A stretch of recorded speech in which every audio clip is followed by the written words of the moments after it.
गुलेरिया का साफ कहना है कि जून जुलाई में पीक पर होगा भारत में कोरोना और उसके बाद ही हम उम्मीद कर सकते हैं कि मामले घटेंगे। और इस दौरान लॉकडाउन का एक फायदा उन्होंने बताया कि विश्व की तुलना में भारत कहीं बेहतर स्थिति में है। हमारे साथ तीन खास मेहमान जुड़ रहे हैं इस वक्त। हमारे साथ डॉक्टर के अग्रवाल, वरिष्ठ एलोपैथ, और हमारे साथ जुड़ रहे हैं डॉक्टर कल्याण बनर्जी जो कि होम्योपैथिक चिकित्सक हैं, बेहतरीन चिकित्सक, भारत के जाने माने चिकित्सक। और साथ ही हमारे साथ डॉक्टर संदीप शाह जुड़ रहे हैं जो आयुर्वेद के मसले पर बात करेंगे।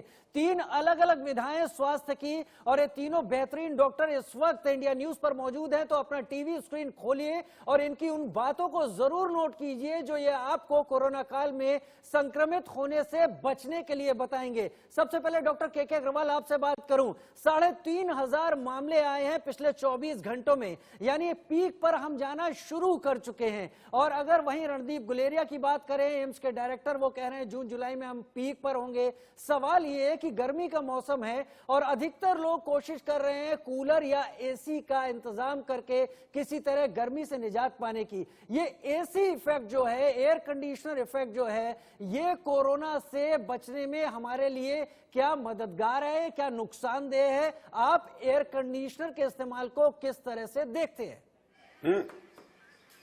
राइट। बेसिकली अगर हम बातचीत कर रहे हैं कि गर्मियों में सरफेस टू ह्यूमन ट्रांसमिशन कम हो जाएगा, लेकिन ह्यूमन टू ह्यूमन ट्रांसमिशन नहीं बढ़ेगा। और जैसे ही वर्षा ऋतु आएगी, आयुर्वेद के अनुसार में उस वक्त में वर्षा ऋतु में वात बढ़ता है, यानी कि मूवमेंट्स बढ़ती हैं, और ह्यूमिडिटी बढ़ेगी, तो सरफेस टू ह्यूमन ट्रांसमिशन वापस चालू हो जाएगा। जो थोड़ा बहुत कमी हमारी ग्रीष्म ऋतु में होगी वो वर्षा ऋतु में बढ़ने की संभावना है। उसके बाद में अक्टूबर नवंबर में जब कोल्ड एंड ह्यूमिडिटी दोनों आएंगी, तो फिर हमारे पास में जो थर्ड वेव या सेकेंड वेव आ सकती है। और ये जो वेव्स आ रही हैं वो एक पर्टिकुलर स्टेट में सेम टाइम पे नहीं आएगी। आप ये नहीं सोच सकते कि पूरे इंडिया में जो पीक है वो एक ही टाइम पे आएगा। महाराष्ट्र का पीक हो सकता है दिल्ली के पीक से अलग हो सकता है महाराष्ट्र का पीक ऑलरेडी चल रहा हो, और जहां आज तक केसेस नहीं आए तो आप ये मत सोचिए कि वहां केसेस कभी नहीं आए थे। याद रखिए इंडिया में केसेस बहुत बाद में आना चालू हुए। सो ये जो डायरेक्शन है कि पीक कब आएगा, किस केसेस कब बढ़ेंगे, डेफिनेटली आज के दिन में चिंता की विषय है। 3 से 4,000 केसेस रोज आ रहे हैं लास्ट 5 दिन से। हमारा इंडिविजुअल केसेस का, डेली केसेस का जो डबलिंग टाइम है वो बढ़ रहा है। तो एक तरीके से तो ऐसा लग रहा है कि जहां पे हमारे हॉट स्पॉट्स हैं वो ऑलरेडी पीक के अंदर में है जी। लेकिन बाकी जहां केसेस नहीं है, जैसे ही वर्षा ऋतु आएगी वैसे ही शरद ऋतु आएगी, उस टाइम में केसेस फिर बढ़ने की संभावना है। डॉक्टर अग्रवाल, एयर कंडीशनर का इस्तेमाल, कूलर का इस्तेमाल बहुत ज्यादा हो रहा है, और ये फिलहाल आज की हालत में, जब जैसा आपका भी कहना है कि केसेस बहुत ज्यादा आ रहे हैं, हॉटस्पॉट काफी ज्यादा हैं, तो ये नुकसानदेह है या फायदेमंद? क्या जो आम जनता सुन रही है, क्या उसको कोई सलाह देंगे एयर कंडीशनर के इस्तेमाल में सावधानी बरती जाए या किस तरह से रहा जाए? मैंने अभी कहा कि 2 प्रकार से ट्रांसमिशन होता है, ह्यूमन टू ह्यूमन और surface to human. Surface to human का मतलब है वायरस टेबल पे पड़ा हुआ है, मैंने अपने हाथ से अपने मुंह तक ले गया। गर्मी में सरफेस टू ह्यूमन खत्म हो जाएगा, लेकिन अगर आप एसी चालू रखोगे तो जहां एसी है वहां तो गर्मी आएगी नहीं, वहां वायरस मरेगा नहीं, तो human to human, surface to human दोनों ट्रांसमिशन रहेंगे। अगर एसी का इस्तेमाल करोगे तो वायरस जो है तो ट्रांसमिशन रेट है थोड़ा बढ़ जाएगा। तो आपको डेफिनेटली इस वक्त में एसी का इस्तेमाल नहीं करना चाहिए। आपने अभी जो बात एक जोड़ी थी, मैं बाकी अपने मेहमानों के पास इसके बाद आता हूं, लेकिन वहां पर मैं आपसे जानना चाहूंगा, जो आपने कहा है कि पीक अलग अलग हिस्सों में अलग अलग तरीके से आ सकता है, तो क्या हम एक ही वक्त में भारत में कई जगह पीक लेवल्स देख सकते हैं? बिल्कुल देख सकते हैं। आपने देखा ना जो काम इस वक्त में न्यूयॉर्क में हो रहा है बाकी स्टेट्स में नहीं हो रहा, जो वुहान में हुआ बाकी चाइना में नहीं हुआ। तो इस वक्त मेरे जो हमारे हॉट स्पॉट्स हैं वो जैसे हमारे यहाँ पे इंदौर है, हमारे यहाँ पे दिल्ली है, बॉम्बे है, यहाँ का पीक टाइम अलग होगा। अब केरला का पीक टाइम हो सकता है केरला में पीक टाइम आके खत्म हो गया हो उसके साथ में। तो हर स्टेट में depending upon the season, depending upon the people, depending upon the lockdown, हर जगह पे ये अलग अलग होगा। एक चीज याद रखिए, यहाँ पे मैं आयुर्वेद के प्रिंसिपल की बात कर रहा हूँ कि live with corona, instead of saying lockdown 3.0 से लाइफ विद कोरोना 1.0। हमें कोरोना के साथ जीना होगा, कोरोना के साथ ही लड़ना होगा। इसके अंदर में आयुर्वेद, होम्योपैथी और मॉडर्न मेडिसिन को सबको मिलकर लड़ना होगा। सबको मिलकर लड़ना होगा, कोरोना के साथ मिलकर लड़ना होगा। लेकिन आपने यहां पर आयुर्वेद का जिक्र किया। डॉक्टर संदीप शाह हमारे साथ इस वक्त मौजूद हैं। डॉक्टर शाह, आयुर्वेद में कोई ऐसी खास दवा, कोई ऐसी खास क्योर जो कि कोरोना को मात देने में सक्षम हो? मैं ऐसा आपसे इसलिए पूछ रहा हूं कि डॉक्टर हर्षवर्धन स्वास्थ्य मंत्री ने भी आयुर्वेद के लिहाज से क्लिनिकल ट्रायल की बात आज कही है। जी हाँ, एक्चुअली नमस्कार। फ्यूचर में तो हेल्थ केयर सिस्टम केवल जेनेटिक्स, इम्यूनिटी रहेगी और जिसको आयुर्वेद बहुत अच्छे से एग्जीक्यूट कर रहा है। तो आयुर्वेद के अंदर ऐसे बहुत सारी रिसर्चेस होती रहती हैं इम्यूनिटी को लेकर, बट अगर आप देखेंगे तो स्पेसिफिकली ऑर्गन वाइज इम्यूनिटी नहीं होती है। मैं एक्चुअली इस चीज़ पे काम कर रहा था बहुत सालों से कि मुझे कोई ऑर्गन स्पेसिफिक इम्यूनिटी का कुछ मिल जाए। तो हम लोग अपने फ्रेंड्स के साथ कर रहे थे कि क्या करें। तो जिनोवेदा कंपनी फॉर्म करके हर ऑर्गन की स्पेसिफिक इम्यूनिटी को डेवलप करने वाली हर्ब्स को आइडेंटिफाई करना और उसको टेस्टिंग का काम कर रहे थे। एंड ठीक इसी के बीच ये अपना कोरोना वायरस का आउटब्रेक हुआ और इसके अंदर ये क्लियर है कि ये जो वायरस है ये लंग्स और इंटेस्टाइन के थ्रू इंसान की इम्यूनिटी को ख़त्म करता है। तो हम लोगों ने फिर जो रस सार है जो लंग्स की इम्यूनिटी बढ़ाती है और रक्त सार है जो इंटेस्टाइन की इम्यूनिटी बढ़ाती है, उन दोनों के कॉम्बिनेशन करके मार्केट के अंदर अभी उसको रिसर्च में डाल रहे हैं। जितने भी पेशेंट्स आएंगे उनका फीडबैक लेके, तो और भी इसमें आगे फ्यूचर के अंदर स्टैटिस्टिकल डेटा मिल जाएगा। केवल हमें आयुर्वेद की जो थ्योरी है उसके अलावा स्टैटिस्टिकल डेटा भी मिल जाएगा। डॉक्टर शाह, कई बार लड़ाई इस तरह से भी जीत ली जाती है कि उसके लिए तैयारी शुरू कर दी जाती है। तो आयुर्वेद हमारे उन दर्शकों को जो इस वक्त आपको देख रहे हैं, सुन रहे हैं, आयुर्वेद उनको क्या सलाह देना चाहेगा कि जब तक इसका कोई परमानेंट क्योर, कोई हल सामने नहीं आता, तब तक कैसे वो अपने को मजबूत बनाए रखे, कम से कम वायरस उन्हें छुए नहीं?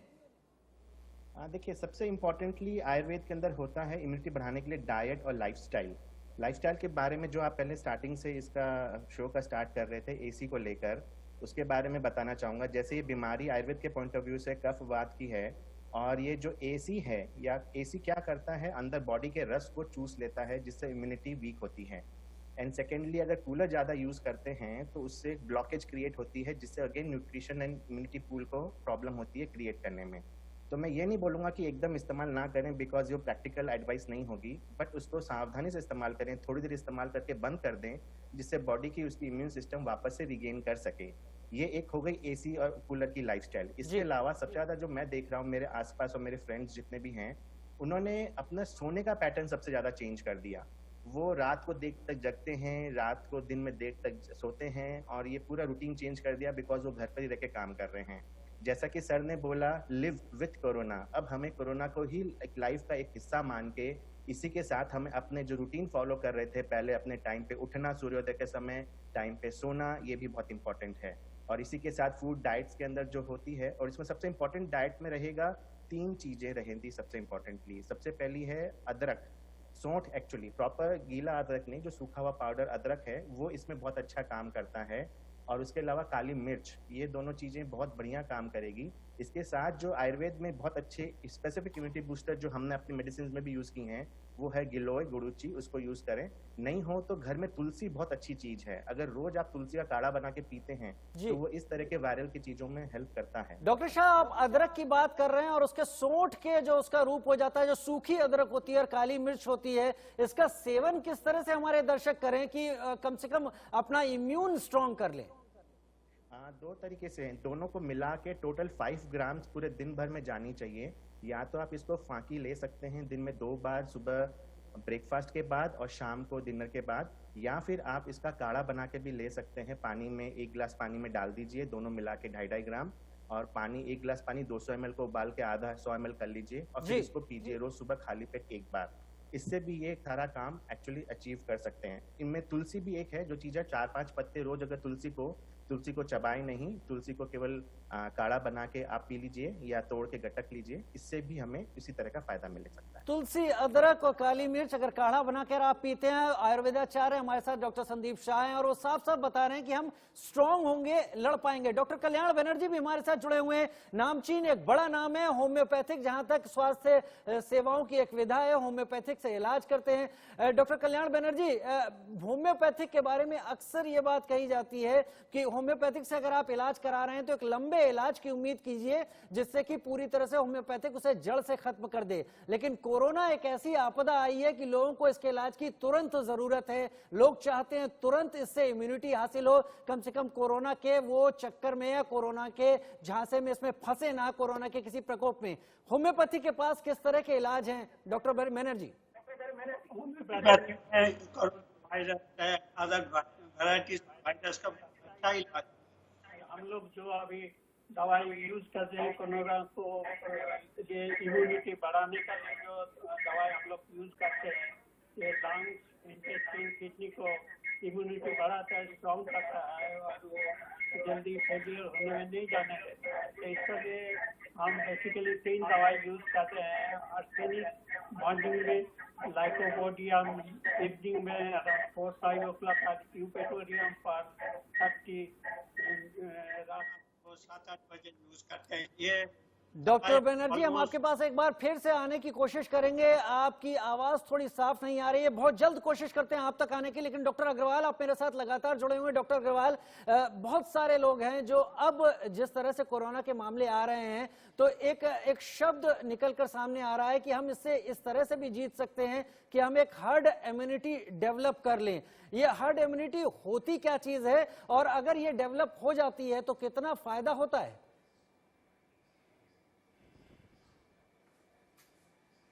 मैं 2 लोगों को लेके चलूंगा, 2 बातों को। एक मैं बात लेके चलूंगा जो संदीप शाह जी ने करी जी, और मैं उन्हीं की लैंग्वेज में लोगों को समझाने की कोशिश करूंगा और उसके बाद में हर्ड इम्यूनिटी की बात करूंगा। जहां तक संदीप जी ने बोला, जैसे ये वायरस जो होता है, इन्होंने बोला ये कफ और वात की बीमारी है और कफ का मतलब है सिक्रीशंस। ये वायरस हमारे सिक्रीशन से बाहर निकलता है और हमारे नाक के या मुंह के सिक्रीशंस में जाके मिलता है। तो दोनों कफ, जो कफ की बीमारी होती है वो कफ यानी कि सिक्रीशंस के साथ ही होती है। ये अंदर जाके मेरे थ्रोट में इरिटेशन करता है, मल्टीप्लाई करता है, वहां पे वात एग्रीवेट हो जाएगा और जब वात यानी कि मूवमेंट मेरे शरीर में एग्रीवेट हो जाएगी, आगे जाके वो दोबारा से कफ को प्रेडोमिनेंट करेगी। जब थ्रोम्बोसिस होगी, क्लॉट्स बनेंगे, इन्फ्लेमेशन होगा, ग्रोथ होगी। और अगर मेरे को शुरू के अंदर में प्रिवेंशन करना है तो प्रिवेंशन के लिए कोई भी चीज जो बिटर है और जो एस्ट्रिंजेंट है, यानी कि जैसे इन्होंने अदरक बोला, जो भी कसेला और कड़वा होगा जी, वो कफ को कम करेगा, यानी कि वो मेरे शरीर में सिक्रीशंस को कम करेगा। बिकॉज ये ड्राइंग ऑब्जेक्ट्स है, जो भी खाने पीने की चीजें मेरे शरीर में ड्राई करेंगी। तो जैसे इन्होंने तुलसी बोला, कसेला बोला, तो एक प्रिंसिपल याद रखिए, जो हरा होगा, कड़वा होगा, कसेला होगा, वो प्रिवेंट करेगा। और जैसे बीमारी आपको हो गई तो फिर आपको जो है मीठा चाहिए, यानी कि आंवला चाहिए, आपको च्यवनप्राश चाहिए, गिलोय चाहिए, वो सारी चीजें थोड़ा सा मीठा उसमें ऐड करना होगा। तो मैं सिर्फ उन्हीं के शब्दों को जो उन्होंने कहा है मैंने मॉडर्न मेडिसिन से जोड़ा है कि जहां मेरे को ड्राइंग एक्शन चाहिए तो मेरे को वो सारे जड़ी बूटियां चाहिए जो ड्राइंग करती हैं बचाने के लिए। और एक बार इन्फेक्शन हो गया तो फिर मेरे को वहां जी। डॉक्टर के अग्रवाल, आपकी बात एकदम साफ समझ पा रहे हैं कि किस तरीके से हम लड़ सकते हैं। लेकिन डॉक्टर कल्याण बनर्जी भी हमारे साथ एक बार फिर जुड़ गए हैं। डॉक्टर बनर्जी, आप होम्योपैथिक में क्या देखते हैं? कोई विकल्प है? जो लोग होम्योपैथिक ही प्रेफर करते हैं उनके लिए होम्योपैथिक किस तरह के उपाय सामने लाती है? हाँ, जो लोग होम्योपैथिक करते हैं हम लोग तो उनको प्रिवेंटिव और ट्रीटमेंट का भी हम लोग को प्रोटोकॉल है। तो प्रिवेंटिव में हम ऑलरेडी ऑलमोस्ट 40,000 पेशेंट को दे चुके हैं। तो जो हम 3 दवाई दे रहे हैं, आर्सेनिक एल्बम, लाइकोपोडियम और यूपेटोरियम पर्स। तो आर्सेनिक मॉर्निंग में, लाइकोपोडियम इवनिंग में और यूपेटोरियम पर्स रात को दे रहे हैं। चलिए, उम्मीद करेंगे कि जो हमारे दर्शक आप सबको सुन रहे थे उन्होंने आयुर्वेद के लिहाज से भी चीजों को जाना, उन्होंने एलोपैथ के लिहाज से भी, और उन्होंने उन दवाइयों के बारे में भी जाना जो होम्योपैथिक इस दौरान कारगर हो सकती है। बहुत शुक्रिया आप तीनों खास मेहमानों का हमारे साथ जुड़ने के लिए।